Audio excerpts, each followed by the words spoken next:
এটা ছিল শ্রীজার বার্থডের ইভিনিং এর স্টোরি।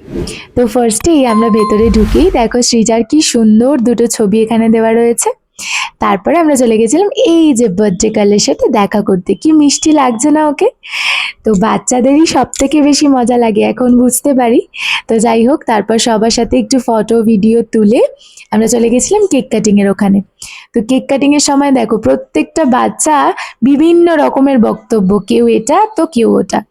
তো তারপরে আমরা গেছিলাম একটু ফুচকা খেতে, ফুচকা খেয়ে একটা আইসক্রিম খেয়ে তারপরে আমরা গেছিলাম বাজি পোড়াতে। তো বাজি টুকটাক পুড়িয়ে আমরা অনেকটা রাত হয়ে যাওয়াতে ডিনারের জন্য গেছিলাম।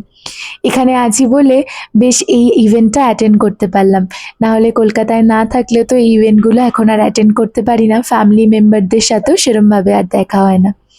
তো যাই হোক, আমরা ডিনার কমপ্লিট করে পান খেয়ে আমার অবস্থা দেখো, এতক্ষণ শাড়ি পরে আমি এতটাই টায়ার্ড যে বাড়ি থেকে নাইট ড্রেস পরে চলে এসেছি।